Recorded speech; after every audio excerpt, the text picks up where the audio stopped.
ठीक है जी, convolution theorem पढ़ना है हमने। इसकी हमें जरूरत क्यों पड़ी है कि जब हम लैप्लास इन्वर्स लेते हैं तो हमारे पास कई दफा दो टर्म्स आ जाती हैं।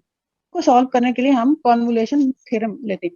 अब ये थ्योरम कहता क्या है कि अगर हमारे पास हो Laplace inverse of f bar s और Laplace inverse of g bar s, यानी हमारे पास दो टर्म्स आ गई लैप्लास इन्वर्स में, तो हम इनका लैप्लास इन्वर्स लेंगे कैसे? लैप्लास इन्वर्स है अगर हमारे पास जी बार एस का और एफ बार एस का, यानी हमारे पास दो टर्म्स हैं, तो इनका सोल्यूशन क्या होगा?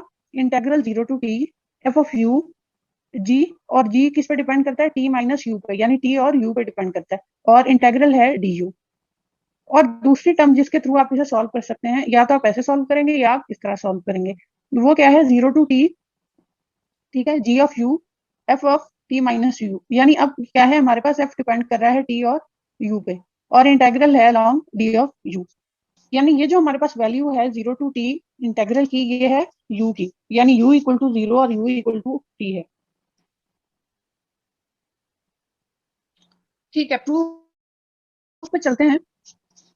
अब हमारे पास ये दो टर्म्स हैं, लैप्लास इनवर्स जैसे हम सॉल्व कर सकते हैं। इसमें से आप एक टर्म ले लें और एक टर्म उठाते हुए हम क्या है दूसरी टर्म निकालेंगे।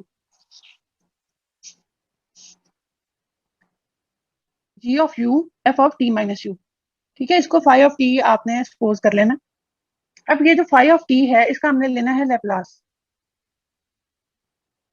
अब हमने इसका लैप्लास लिया तो हमारे पास जब हम लैप्लास लेते हैं उसका फॉर्मूला क्या होता है? जीरो टू इन्फिनिटी इंटेग्रल होता है एक्सपोनेंशियल माइनस एस टी, ठीक है, एफ ऑफ टी और डी टी।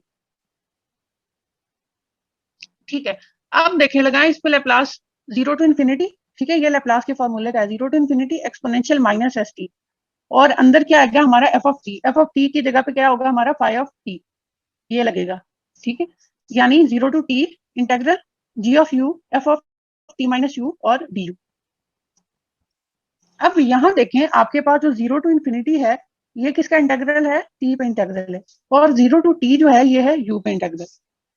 अब जब भी हम ऐसे प्रूफ करते हैं, सॉल्व करते हैं क्वेश्चन को, तो हम क्या करते हैं? लिमिट्स को चेंज करते हैं, ठीक है। इंटीग्रेशन की हमारी जो होती है आप कह लें उसकी जो,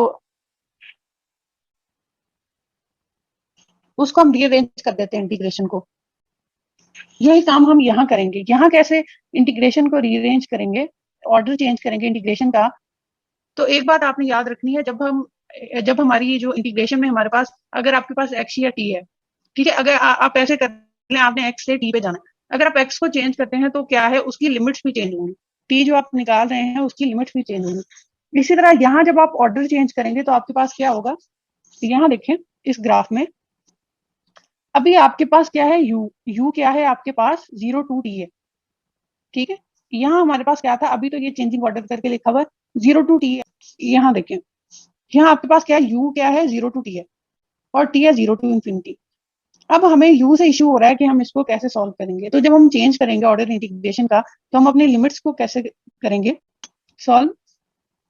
अब यू देखिए, पहले हमारे पास था जीरो टू टी, यानी ये टी एक्सिस है, ये यू एक्सिस है, और हमारा जो है टी, हमारा इंटेग्रल यहाँ लाई कर रहा है, यानी एरिया अंडर द कर्व हमारा ये है।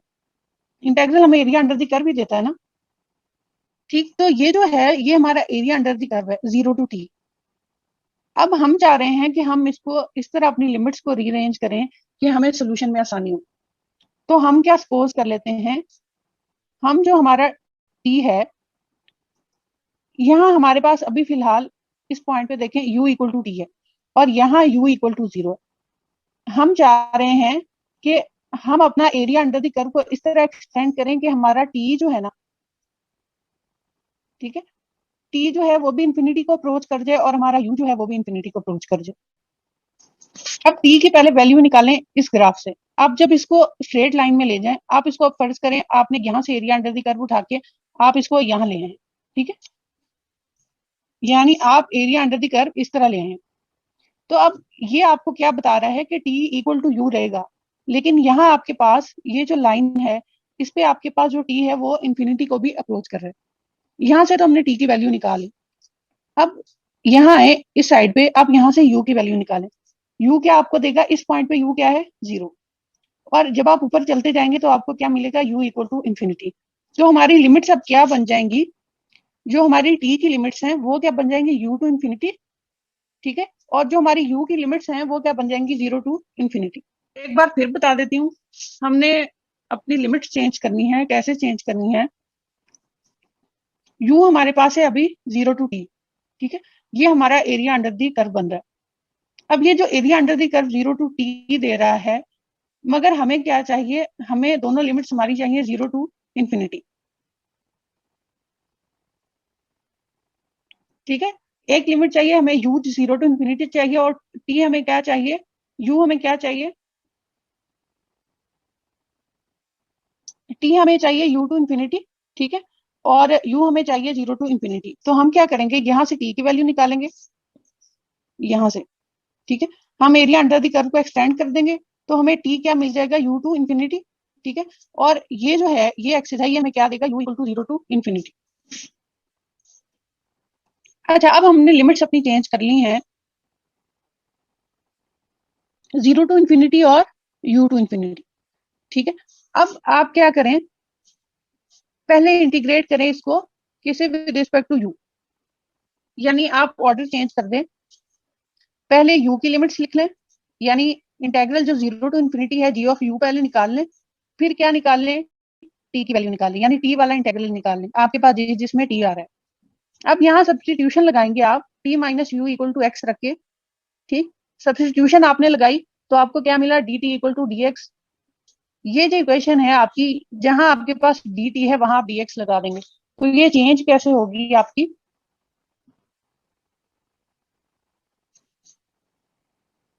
ये आपके पास चेंज कैसे होगी, जी ऑफ यू जो है वो इसी तरह रहेगा। हमने क्या किया है, एक्स लगाया है टी माइनस यू की जगह पे। यहाँ आपके पास देखें एक्सपोनेंशियल माइनस एस टी था, यहाँ आप टी की वैल्यू निकाल के यहाँ से लगाएं, वो है एक्स प्लस यू, ये लगा दी। और एफ ऑफ एक्स, क्योंकि एक्स इक्वल टू हमने किया है टी माइनस यू, और d t equal to d x आया, वो लगा देंगे आप। जब आपके पास ऐसे चेंज होता है, आप जब सब्सटीट्यूशन करते हैं तो आपकी लिमिट्स भी चेंज होगी, और लिमिट्स हमारी क्या चेंज होगी, 0 टू इंफिनिटी, ठीक है। जब हम यहाँ अपनी लिमिट डालेंगे जो हमें ऊपर दी गई है, तो वो हमें क्या देगी, 0 टू इंफिनिटी। यानी एक दफा इंफिनिटी डाल के देखें यहाँ, और एक दफा u, तो आपको क्या मिलेगा, x इक्वल टू 0 मिलेगा, और एक दफा x इक्वल टू इंफिनिटी मिलेगा। ये हमने लिमिट्स डाल ली यहाँ। अब इनको अलग अलग कर लें, exponential minus s of u g of u d u, ठीक है, अलग कर लें u को, और dx को अलग कर लें, exponential minus S x F x और dx, ये आपने अलग कर लिया। अब देखें, अब ये जो है आपकी टर्म बन रही है जी बार एस, और ये टर्म बन रही है एफ बार एस।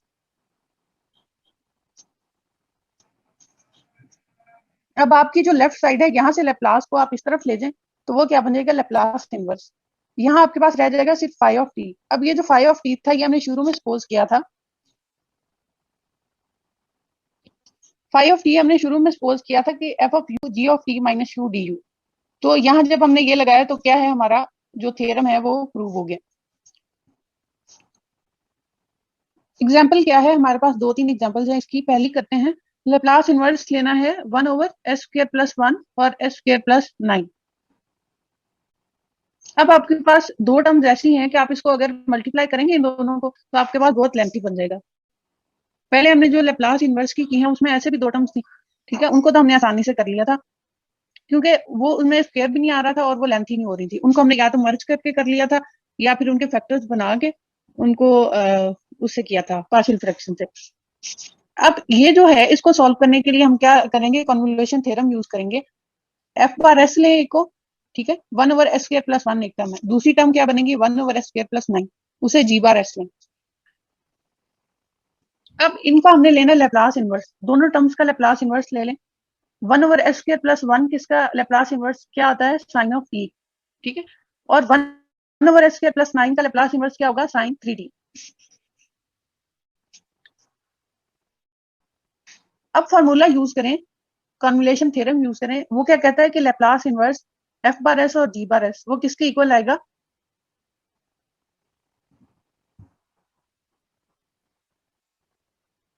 बच्चे ये देखें, ये जो है ना, ये लेप्लास इनवर्स है, ये इंटेग्रल नहीं है। अगर आप इसका इसका आप अगर आपको कोई कहेगा ना साइन 3t का लेप्लास लें, तो आप क्या लेंगी, 1 ओवर एस स्क्वायर प्लस 9 लेंगी ना। तो ये लेप्लास इनवर्स है 1 ओवर एस स्क्वायर प्लस 9 का, जो साइन 3t आ रहा है। ठीक है बच्चे, ये जो है ना यहाँ वाकई गलती है। ये जो है यहाँ अगर आपके पास आता है ना, अगर आपके पास एस स्क्वायर माइनस 9 आता है तो ये तब बनता है आपके पास, ये साइन हाइपरबोला का बनता है, ठीक है। यहाँ आपके पास क्या है, अगर 3 आता है ना, ठीक, 3 ओवर एस स्क्वायर प्लस 9 आता है तो फिर आपके पास साइन 3t बनता है। तो आप क्या करें, आपके पास अब आपने सारी इक्वेशन में अपने साथ क्या चला लेना, इसके साथ 1/3, ठीक है। ये बिल्कुल ठीक का है। यहाँ आपने इसके साथ जो 3 है ना वो आपने साथ चलाते जाना, ठीक है। आपने यहाँ 3 यहाँ इस इक्वेशन में जहां भी ये साथ होगी ना, तो आपने अगर यहाँ यूज हो रही है ना तो यहाँ आपने 3 बाय निकाल लेना, ठीक है, उसको आपने अपने आंसर में लगा लेना। बच्चे अब देखें, लेप्लास जो होता है हमारे पास, जो 3 ओवर एस स्क्वायर प्लस 9 होता है तो वो साइन 3 होता है लेप्लास इनवर्स। ये क्या है, 1 ओवर एस स्क्वायर प्लस 9, यानी जो यहाँ 3 था, अगर हमें साइन 3t बनाना था तो वो यहाँ नहीं है, तो हम क्या करेंगे, 3 को यहाँ मल्टीप्लाई और डिवाइड कर ले, ठीक है। जो आप 3 को मल्टीप्लाई करेंगे वो 3 ओवर एस स्क्वायर प्लस 9 है आपके पास। यहाँ जो आप 3 को मल्टीप्लाई और डिवाइड करेंगे, ठीक है, ये जो अंदर वाला 3 है ये आपके पास साइन 3t दे देगा, और जो यहाँ 3 है यहाँ, ठीक है, वो आपके पास वहां जाके मल्टीप्लाई हो जाएगा, ये डिवाइड नहीं होगा, ये मल्टीप्लाई होगा, ठीक है। अब ये आपने क्या करना है, इस 3 को आपने पूरी अपनी इक्वेशन के साथ चलाना है आगे जाके। अब यहाँ देखिए, यहाँ हमने वैल्यूज पुट की हैं, एफ ऑफ यू, ठीक है, g of t minus u. F हमने क्या लिया था, हमारे पास 1 ओवर एस स्क्वायर प्लस 1 है, साइन टी था, ठीक है। तो हम क्या लगाएंगे, साइन ऑफ यू, और साइन 3t को हमने क्या लिया था, 3 साइन 3t को हमने लिया था जी ऑफ टी। अब क्या लगाएं, साइन 3, और t की जगह पे क्या लगाएं, t माइनस यू। अब आप इसको क्या करेंगे, इसको आप सॉल्व करेंगे, इसको आप सॉल्व करेंगे, आप इस पे लगाएंगे फॉर्मूला लगाएंगे साइन अल्फा साइन बीटा वाला, ठीक है। साइन अल्फा और साइन बीटा बनाने के लिए आपने क्या किया है, 1/2 से मल्टीप्लाई और डिवाइड कर दिया। u आपके पास क्या है, अल्फा, और t minus you, 3t minus you आपके पास क्या है, आपके पास है बीटा। हमें यहाँ क्या करना है,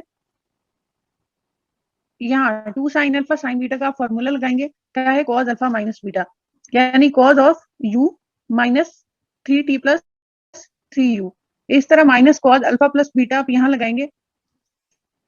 अब ये जो सारी इक्वेशन है, इस पे आपने क्या लगाना है, इंटीग्रल। ये टर्म आपके पास अलग है, ये टर्म अलग है। ये टर्म क्या है, cos 4 of u minus 3t। Integral क्या आएगा, sign 4u minus 3t over 4। इसका इंटीग्रल लें, sign 3t minus 2u over minus 2, ठीक है। u के रिस्पेक्ट से इंटीग्रल है ना दोनों का। तो अब क्या लगाए, जहां जहां u है आपके पास वहां लिमिट लगाएं 0 to t।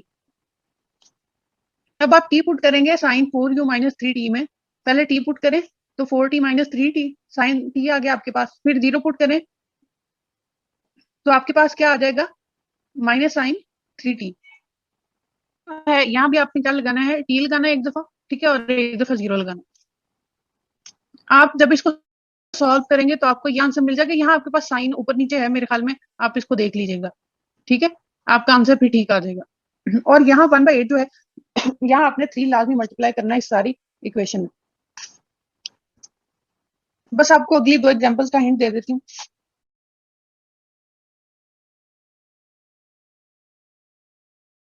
एग्जांपल्स में क्या है आपके पास, s over s square plus 4 और एस स्क्वायर प्लस 9, एक s है और 2 आपके पास टर्म्स हैं डिनोमिनेटर में। अब आप, आपकी मर्जी, आप s को यहाँ लगा लें, ठीक है, s over s square plus 4 बना लें, या s over s square plus 9 बना लें, ठीक है। या तो आप s over s square plus 4 और 1 ओवर एस स्क्वायर प्लस 9 बना सकते हैं, या आप 1 ओवर एस स्क्वायर प्लस 4 और s over s square plus 9 बना सकते हैं। अब डिनोमिनेटर, अब अगली आई इक्वेशन क्या है, एग्जांपल में s स्क्वायर ऊपर, तो आप क्या करेंगे, s को एक एक टर्म के साथ अलग कर देंगे, और इस तरह आपने इनको सॉल्व करना है।